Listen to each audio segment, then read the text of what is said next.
সাধারণ সম্পাদক মুজিবুর রহমান মোল্লা উপস্থিত আছেন।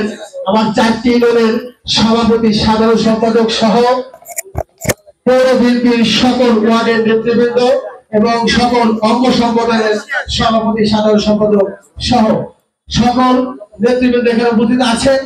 আজকের সাংবাদিক সম্মেলনের প্রথমেই আমি অনুরোধ জানাবো আমাদের গোয়ালন্দ উপজেলা বিএনপির সংগ্রামী এবং বিপ্লবী সভাপতি শেখ নিজামুদ্দিন শেখকে তার বক্তব্য উপস্থাপন করার জন্য।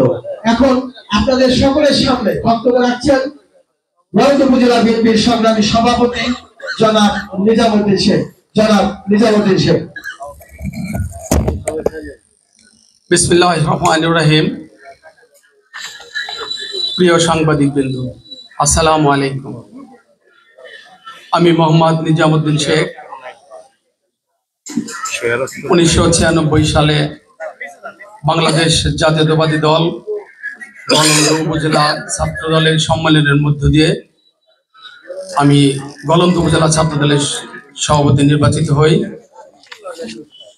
এবং 2001 সালের উপজেলা বিএনপির কাউন্সিল অনুষ্ঠিত হয়, যে কাউন্সিলে সাধারণ সম্পাদকে প্রতিদ্বন্দ্বিতা করি এবং সেই কাউন্সিলটা হয়েছিল অস্বচ্ছ এবং দীর্ঘ 23 বছর যাবৎ আমি গোয়ালন্দ পৌরসভার 1 নম্বর ওয়ার্ডের কাউন্সিল হিসেবে দায়িত্ব পালন করে আসছি, এখনো আছি।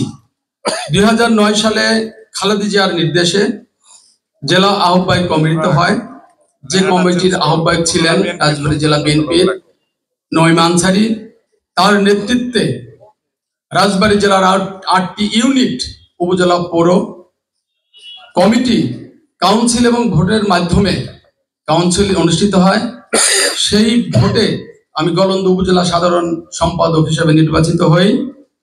তা থেকে অদ্যাবধি পর্যন্ত আমি এই দলের সাথে কাজ করছি।